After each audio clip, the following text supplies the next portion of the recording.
77 साल के भूपेंद्र हुड्डा 2 बार हरियाणा जैसे बहुत डिफिकल्ट स्टेट के सीएम रहे हैं।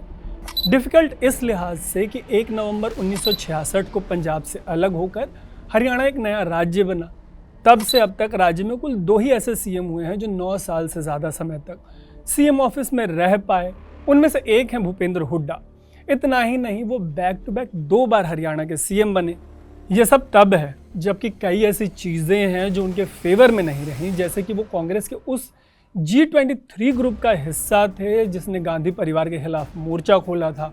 उन पर अपनी पार्टी के नेता आरोप लगाते रहे हैं कि उन्होंने हरियाणा कांग्रेस को बाप बेटे की पार्टी में कन्वर्ट कर दिया।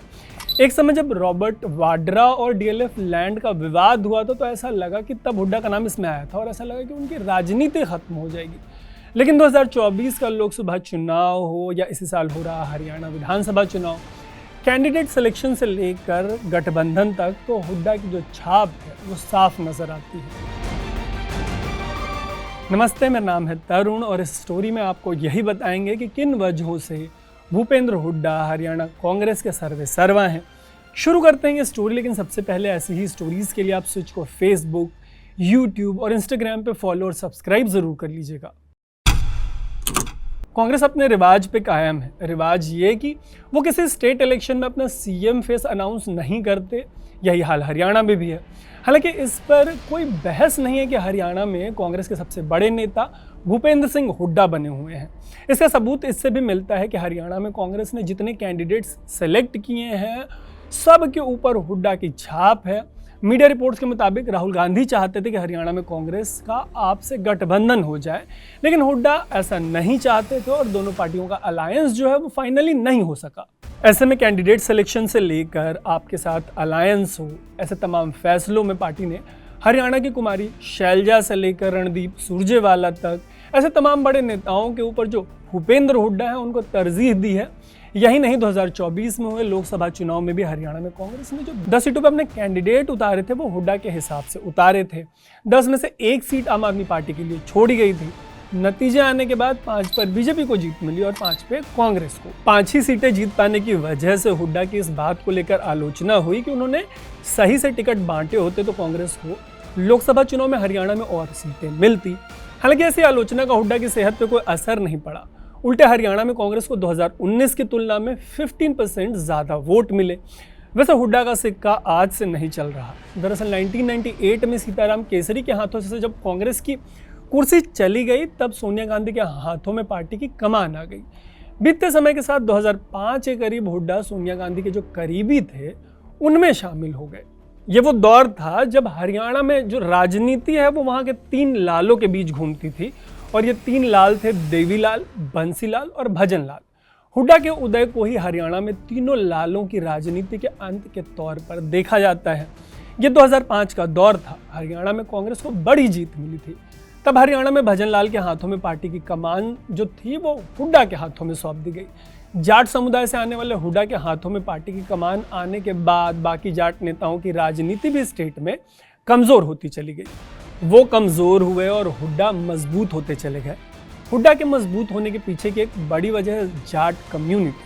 हरियाणा में इसकी संख्या 29% के करीब बताई जाती है। ऐसी ही वजहों से हुड्डा फिर से 2009 के विधानसभा चुनाव में कांग्रेस के सीएम के चेहरे के तौर पर उभरे।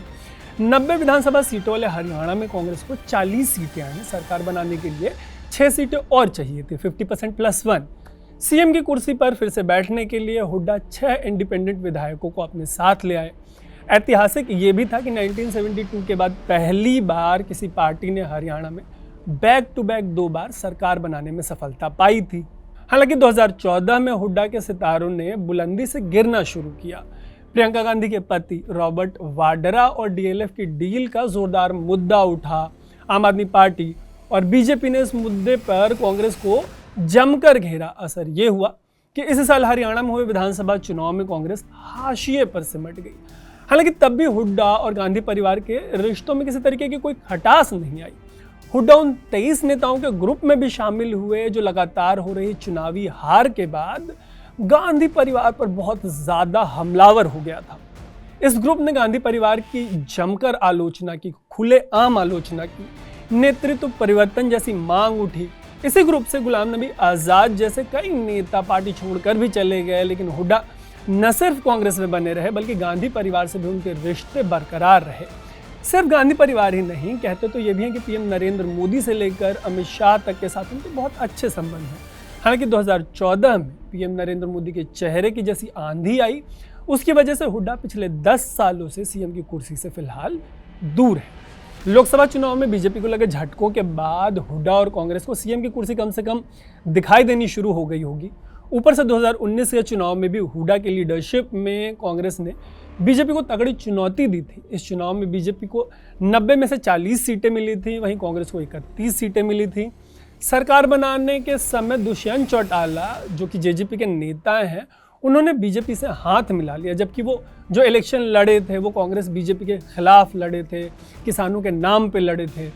ऐसे में देखने वाली बात होगी कि 10 साल की एंटी इनकम्बेंसी से लेकर मनोहर लाल खट्टर से सीएम की कुर्सी छीन कर नयाब सिंह सैनी को सीएम की कुर्सी देने वाली बीजेपी बेरोजगारी, महंगाई, किसान और विनेश फोगाट जैसे तमाम फैक्टर्स के बीच कैसा परफॉर्म करती है हरियाणा में। क्या हरियाणा में नरेंद्र मोदी प्लस नयाब सैनी फैक्टर की चलती है, या हुड्डा एक बार फिर से कांग्रेस की वापसी करवाने में सक्सेसफुल होते हैं? जो भी होगा नतीजों के दिन यही स्विच पर आपको तसल्ली से बताएंगे। बाकी ऐसे ही स्टोरीज के लिए आप स्विच को फेसबुक, यूट्यूब और इंस्टाग्राम पे फॉलो और सब्सक्राइब जरूर कर लीजिएगा। देखते रहिएगा स्विच। मेरा नाम है तारू।